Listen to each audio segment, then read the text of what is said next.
2026年4月15日，高雄左营的丹丹汉堡文慈店在自家的脸书粉专上贴出一张公告，内容写得很平静，说门市将营业到4月30日，感谢每一位支持我们、鼓励我们的好顾客、好邻居、好朋友，希望大家未来继续支持邻近的华夏店、鼎中店、登发店，最后留下6个字：我们后会有期。消息一出，留言区直接炸开，有人说这是我每天上班路上必买的优良店家，竟然要结束营业。有人说什么过年回家必吃的耶。有人说这是不是离左营高铁最近的一家，那我以后要去哪里买。但整串留言里面最刺眼的其实是这一句：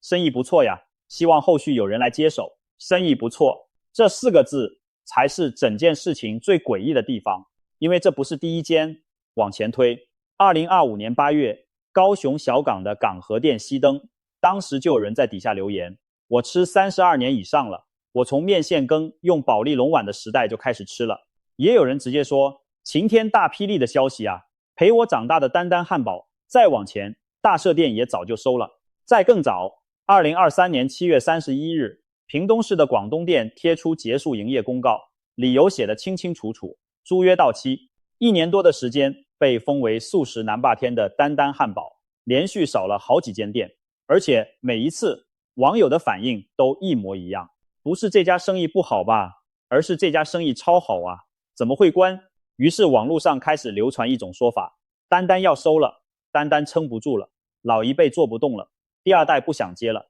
宁可去科技厂上班。那我们今天就把这件事从头到尾拆一次。不过在开始之前，我要先把一个结论放在前面，因为这个结论可能跟你想的完全不一样。丹丹汉堡没有要收，就在我们讲这件事的当下，也就是2026年的夏天，丹丹汉堡还在推新品。6月中上市了一款墨鱼沙沙超长热狗，单点39元，满99元可以加购第2只，只要28元。它还做了世足赛的应援餐 Team A 套餐，包含鲜脆鸡腿堡、超长热狗、地瓜薯条跟大杯饮料，特价145元。Team B 餐是麻辣面线加热狗加地瓜薯条加饮料，特价119元。高屏区的门市买套餐选指定饮料，加3元就能升级大杯，还送应援棒1支。全台的门市目前大约还有40间上下，全部集中在高雄、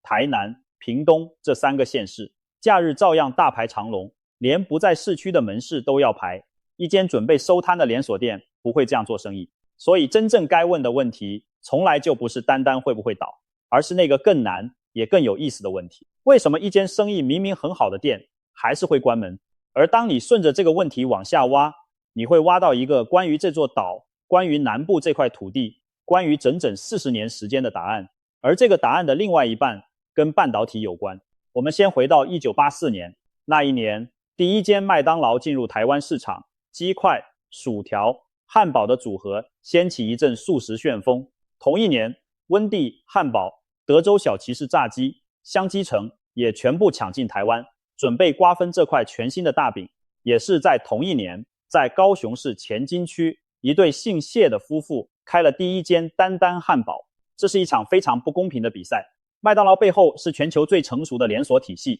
最庞大的资本，最完整的教育训练手册，而丹丹背后只有一对夫妇跟一间店。15年后，也就是1999年，温蒂汉堡正式退出台湾，德州小骑士到今天在高雄也只剩下寥寥几家。当年那一整批同时起跑的对手一个一个消失，只有丹丹还在，而且不止还在，他还在南台湾建立起一种近乎信仰的地位。到2019年，根据台湾连锁店年鉴的统计，单单在全台有43间店面，全部落在台南以南。有人说最多的时候接近49间。它的名字前面被冠上素食南霸天这4个字，在网络民调的最常去消费素食店里面排到第2名。而且它红得很奇怪。2009年1月，台大 PTT 实业坊上，因为一篇跟丹丹汉堡有关的贴文，引爆了一场历时好几天的乱版事件，后来被称为丹丹之乱。当时好几个热门看板被灌爆，整个站上都在讲这3个字。一间高雄的街边素食店就这样被推上了全台湾网络社群的中心。有趣的是，土生土长的高雄人，大多数对这件事的反应是莫名其妙，因为对他们来说，丹丹从来就不是什么特别的东西，它只是一间从早餐卖到晚餐的街边素食店，是巷口那个永远在排队的地方，是放学后很自然会走进去的地方。他们搞不懂为什么这种东西会突然变成一种现象，但这正是丹丹最厉害的地方，他从来没有想要变成一个现象，他甚至几乎不打广告，他只是安安静静的在南台湾卖了很多年的汉堡跟面线，然后某一天全台湾忽然发现了他。后来他甚至因为太有代表性，登上了廉价航空的旅游杂志，连外国人都要来朝圣。那他到底是怎么赢的？第一个答案在菜单上，丹丹做了一件所有国际素食连锁都不会做的事，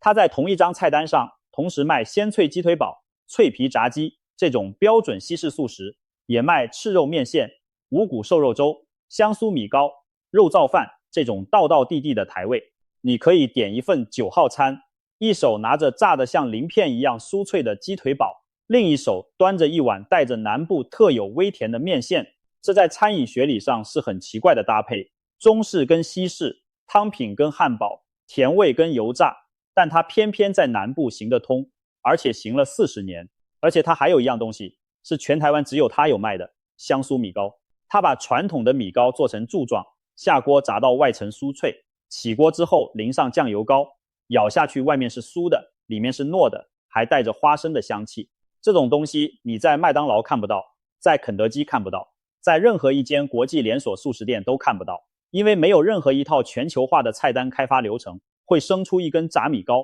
它只可能出现在一个地方，就是有人在南台湾一边做西式素食，一边还记得自己是谁的时候。这就是丹丹菜单真正的秘密，它不是把中式餐点当成一个卖点加进去，它根本就是从南部人的日常吃法里面长出来的。南部人本来早餐就会吃粥、吃面线、吃肉燥饭，丹丹没有教南部人吃什么新东西，他只是把南部人本来就在吃的东西跟汉堡薯条放在同一个柜台上，然后说你要哪个都可以。国际连锁素食进台湾做的是文化输入，丹丹做的是把两边接在一起。第二个答案在价格上，丹丹是靠 CP 值打出名号的，在最便宜的时候89元起就能吃到主餐加副餐，再配一杯饮料，很多单点的品项不用50元。这种价格带让丹丹在南部不是一个偶尔去吃的地方，而是一个生活的预设值。它从早餐卖到晚餐，你上学前吃它，上班路上吃它，加班完吃它，过年回家第一站吃它。而第三个答案，也就是今天整件事情的核心，藏在一个大部分人不会注意的地方，丹丹不开放加盟。这句话要拆开来理解，丹丹所有的门市都是直营店，不对外开放。想要开一间丹丹，据流传的说法只有2种途径。第一种，你要是这个家族有血缘关系的亲戚；第二种，你要在丹丹做了非常多年，是资深员工，由现任店长向总部推荐，通过审核之后才能开店。网友当年看到这个规则，笑说想加盟只剩下一招，就是跟丹丹的家族成员结婚。也有人说这有一种政治联姻的既视感，而且丹丹几乎不打广告，他也坚持不到北部展店。40年来，台北、桃园、新竹、台中一间都没有，北部人想吃只能南下。这套规则听起来很任性，甚至有点不近人情，但你如果从经营的角度看，它其实非常聪明。不开放加盟，品质就不会走样，不去北部，供应链就不用拉长，原物料的运输成本、管理难度、店租压力全部可以压在最低。而且丹丹的口味整体偏甜，这在高雄、台南、屏东是优势，到了北部很可能就变成太甜，吃不惯。与其冒险去打一个口味不同的市场，不如把南部这块守到满。所以丹丹的模式本质上不是一套资本的模式，而是一套人的模式。麦当劳开一间店需要的是一笔钱、一份手册、一个受过训练的储备干部，丹丹开一间店需要的是一个人，一个跟这个家族有关系，或者在这个系统里待了10几20年，被信任、被推荐、被审核过的人。这就是丹丹40年不倒的原因，而这也是今天那些店一间间熄灯的原因。你有没有发现一件事？麦当劳的店长离职了，总部从隔壁调一个过来，第二天照常营业，客人根本不会察觉。但单单的店长要走，这间店可能就没了。因为在单单的体系里，店长不是一个职位，店长就是那间店，而且单单的营运方式到今天都还保留着一种非常类比、非常人力密集的样子。我们看2026年整个台湾餐饮业在做什么？根据经济部统计处的观察，餐饮业者开立电子发票的比例已经到 80.0%， 导入 POS 系统的到 77.7%， 提供行动支付的到 61.2%， 平板点餐的到 41.9%， 网络点餐 41.2%， 网络定位 39.9%， 甚至连送餐机器人都有 17.7%， 自助结账有 5.8%。 换句话说，这个行业正在用尽各种办法把人从流程里面拿掉，因为找不到人，所以只好让机器上场。扫码点餐在2-3年前还会被客人觉得这家店是不是人手不够，但到了2026年，消费者的态度已经整个翻转，很多人反而觉得还在用纸本菜单的店是不是太落伍。那单单呢？单单的门市到今天大部分还是以现金支付为主。去朝圣的攻略文章，第一件事就是提醒你记得带现金。它的内用位置通常不多，除了7贤的总店以外，大多数人都是直接外带。你要提前吃到，最快的方法不是用 App， 是打电话预约，时间到了再到现场的电话预约柜台取餐。打电话，在一个所有人都在装平板、装机器人、接外送平台的年代，单单的做法是你打电话给我，我帮你留着。这件事你可以说它落伍，但你也可以换一个角度看，当整个行业拼命把人从流程里拿掉的时候，单单是少数还把人留在里面的。你在柜台遇到的那个人，很可能就是店长，很可能就是老板的女儿，很可能他已经在那个位置站了20年，而这就是代价的来源。因为机器不会累，机器不会有生涯规划，机器不会在某一年决定去男子上班。现在我们回头看那些公告，屏东广东店2023年7月收摊，理由是租约到期；高雄港和店2025年8月收摊；左营文慈店2026年4月收摊。而文慈店在留言区补充的那句话是整件事情最重要的线索。官方的回应只有几个字：谢谢关心，店长个人生涯规划。店长个人生涯规划这几个字听起来像客套话，但他其实已经把答案讲完了。他的意思是，这间店不是被市场淘汰的，它不是输给麦当劳，不是输给便利商店的鲜食，不是输给外送平台，也不是输给房东，它是输给了一个人心里的一道算术题。那道算术题长什么样子？我们把场景拉到距离文慈店车程不到20分钟的地方，高雄市楠梓区，那里本来是高雄炼油厂的旧址，在后晋，那块地在几十年前是反五轻运动的现场，是台湾环境运动史上被称为民主圣地的地方。而现在那里站着台积电的高雄厂，台积电规划在高雄设置多座2奈米先进制程厂房。2025年3月，高雄市劳工局跟台积电还有下游供应链厂商在楠梓办了一场半导体联合征才活动，一口气开出1200个职缺，主要招聘工程师跟管理师，起薪平均落在4万到6万元之间。而且不止工程师，翻开人力银行上台积电高雄厂12寸厂制造部技术员的职缺，日班总月薪大约3万2千元，夜班总月薪大约4万3千元，另外还享有分红奖金，写明平均年薪达到75万元以上。这还只是开始，楠梓产业园区预定在2027年第3季之前，那边成为面积达180公顷的楠梓科学园区。除了台积电之外，区内还会引进半导体供应链、软体、绿能厂商进驻。为了让园区直接连通国道1号，光是连外交通路网的总经费就达到155.91亿元，预计2028年底通车。当年反五轻的那块土地上，现在正在长出全世界最先进的制程，同一块地，2个时代。而丹丹汉堡就在旁边看了40年。但这里有一件事情必须讲得很清楚，否则整个故事就会被讲歪。台积电来高雄是一件好事，而且是一件非常好的事。在那场联合征才活动的现场，记者采访到的高雄年轻人讲了一句话，大意是终于不用北漂了。你要理解这句话的重量，就要理解过去20-30年南部年轻人的处境。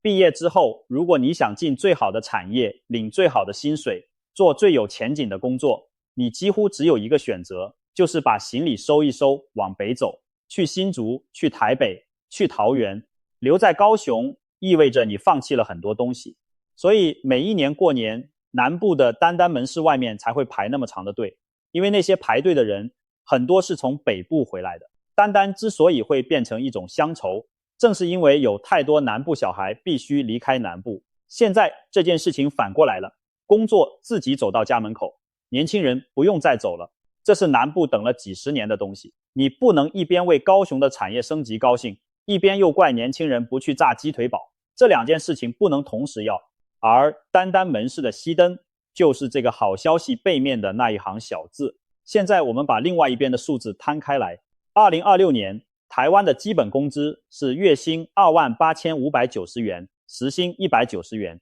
而丹丹做了一件很多人不知道的事，在2025年9月宣布调整餐点价格的同时，他同步宣布从10月1日起把员工时薪调高到200元。也就是说，丹丹主动把薪资拉到基本工资之上。他不是那种苛待员工的老店，他也不是不知道人难找。但即使如此，这场比赛还是打不赢。我们看整体的数据，经济部统计处的餐饮业经营实况调查里面，业者最常回报的困境集中在几个地方：食材成本波动大，占 66.4%， 人力短缺，占 62.8%， 人事成本过高，占 58.5%， 人员流动率高，占 57%， 同业竞争激烈，占 53.3%。 劳动部的职位空缺调查则指出，住宿及餐饮业的职缺率是 4.4%， 而就餐饮业本身来说，进入率 4.6%， 退出率 5.0%。 这组数字的意思很残酷，愿意进来的人不算少，但是走掉的人更多。这个行业不是招不到人，是留不住人。有餐饮业者这样描述现场：礼拜一请了一个新的工读生，教他怎么煎蛋，怎么收银。礼拜三早上他传了一句不好意思，我觉得不适合，然后就消失了。这已经是这个月第3个。而在求职者心中，餐饮业的形象大概是这样：时薪不到200元，跟便利商店差不多，但是不用满身油烟，要站8个小时以上，夏天厨房超过40度，早餐店4点起床，晚餐店做到11点，客人在催，速度要快，而且看不到未来。再加上一个没有人能逆转的变数，台湾的出生人口从2012年的23万人掉到2023年的13.5万人，10几年之间少了将近10万个未来的劳动力。所以现在你可以把那道算术题完整的写出来了。假设你是单单某一间店的第2代，你今年30几岁，你爸妈从1980几年做到现在，这间店养大了你，你要接下来代表什么？代表你每天早上要在天还没亮的时候起床备料，门市6点半就要开门，一路做到晚上9点才打烊。代表你要自己面对缺工，自己排班，自己在有人临时不来的时候站到油锅前面。代表你的成本结构被两边夹住，一边是食材，一边是人力，而你的售价又被单单自己的 CP 值信仰锁死，涨不上去。代表你要扛一整间店，而这间店的营运状况直接就是你家的收入。顺带一提，单单在2026年春节宣布全台门市从小年夜起连续公休6天，这件事居然变成了新闻。一间餐饮店让员工过年休6天，在台湾是可以上新闻的程度，你就知道这个行业平常是什么样子。而另外一个选项是什么？开车20分钟到楠梓轮班，但是班表是固定的，起薪4万起跳，有分红，有年终，有制度化的升迁，有劳健保跟完整的福利。最重要的是，那份工作履历写出去，全世界都看得懂。如果你是那个第2代，你选哪一个？而且我们必须把话讲得更诚实一点，这道题目从来就不只是钱的问题。如果只是钱的问题，那就好解决了，多发一点薪水，多分一点红利，把价格调高一点。但真正卡住的地方在于，第2代要回答的不是我能不能赚到钱，而是这件事情值不值得我用接下来的30年去换，这才是最难的一题。而这一题，全台湾的老店现在都坐在同一张考卷前面。我们看几个数字，在台湾有 69% 的企业是家族企业，占台湾企业总市值的 45%。 而根据资诚的统计，台湾的家族企业仍然有 54% 由第1代管理，这个比率高于国际平均值。也就是说，交棒潮还没真正到来，但已经站在门口了。而国际上的统计更冷，美国家族企业机构的研究指出，只有大约 30% 的家族企业能顺利传给第二代，能传到第三代的更少，只剩下大约 12%。 换句话说，10间老店里面有7间走不过第一次交棒。2026年的台湾餐饮趋势观察讲得更直接，少子化是不可逆的局面，未来只会有更多法规要遵守，经营条件只会越来越严苛，最终导致产业变成大者恒大，也让传统餐饮的手艺完全变成中央工厂的成品。而越来越多老店在后继无人的情况下，最后就是走上关店一途。所以你现在明白了，那些丹丹门市的熄灯公告不是丹丹的病，是这座岛的体质。但故事到这里还没完，因为丹丹自己其实一直在抵抗。2025年9月12日，丹丹宣布调整价格，定时餐7款全部调涨5元，平均涨幅大约 2.4%。 1号餐跟4号餐调整为109元，5号餐104元，7号餐112元，8号餐跟9号餐119元，10号餐113元，饮料全面涨3元。听起来就是一次很普通的涨价，但这次公告里面藏了一个很反常的动作。6号餐，也就是鲜酥鸡肉加烤酱鸡堡的组合，价格从103元往下调成99元。在所有东西都在涨的时候，他把一个套餐降价，只为了让它守在100元以内。而且在同一份公告里，他宣布把员工时薪调到200元。这两个动作放在一起看，你就会知道丹丹在守什么。他在守那个99元，他在守那个从1984年开始让南部人愿意每天走进来的东西。他不是不知道怎么赚更多钱，他是选择不要。这就是整件事情最矛盾也最动人的地方。丹丹之所以能活40年，是因为他把每一间店交到一个活生生的人手上。因为是自己家的店，所以鸡腿堡会炸到刚好，面线的甜度不会乱改，米糕会维持外酥内糯，价格不会偷偷缩水。这种东西中央工厂做不出来，手册写不出来，加盟合约也绑不住。但也正因为每一间店都绑在一个人身上，所以当那个人老了、累了，或者他的孩子在男子找到了另一种人生的时候，那间店就只能熄灯。让丹丹活下来的东西正在让丹丹变少。这不是谁做错了什么，老板没有做错，第二代更没有做错。一个年轻人选择去半导体厂工作，那是完全合理，甚至可以说是聪明的决定。台湾过去30年拼命把整个社会的资源、教育、荣誉感都灌注到科技业，现在只是在收成这个选择的结果而已。我们得到了全世界最强的晶圆代工，我们同时正在失去面线体的甜度、米糕的火候，以及某个店长从1980几年就开始每天凌晨5点起床的那个习惯。这是一笔交易，而且这笔交易已经签下去了。还有一件事情是新闻不会写的，一间店关掉，消失的不只是一间店。那间店的公告里面有一句话，我一直忘不掉，他感谢的对象不是顾客2个字就结束，而是好顾客、好邻居、好朋友。邻居、朋友，一间开了几10年的门市，他在那条街上的角色早就不只是一个卖东西的地方，他是每天早上第一个开灯的店，他是那条街的时钟。你看到他的铁卷门拉起来就知道6点半了。他是计程车司机停下来吃早餐的地方，是学生放学后聚在门口的地方，是有些长辈每天早上唯一会跟人讲到话的地方。当他熄灯，那条街会少掉一盏灯，少掉一个时间点，少掉一个会叫得出你名字的人。而这种东西不会出现在任何一份统计里面，经济部的调查不会算它，劳动部的职缺率不会算它， GDP 更不会算它，它就是安安静静的消失。然后过几个月，那个店面换成了另一个招牌，再过1年，路过的人已经想不起来那里本来是什么。所以最后回到最开始那个问题，丹丹汉堡会收摊吗？答案是不会，至少不是以你想象的那种方式。丹丹不会在某一天突然全部消失，它会是这样子的：某一年某一间店贴出公告说营业到月底，我们后会有期。再过1年，另一间店贴出同样的公告，从43间慢慢变成41间，变成39间。每一次都有人在底下留言说生意不错呀，怎么会收？然后这件事就过去了。它不会倒，它会慢慢的变小，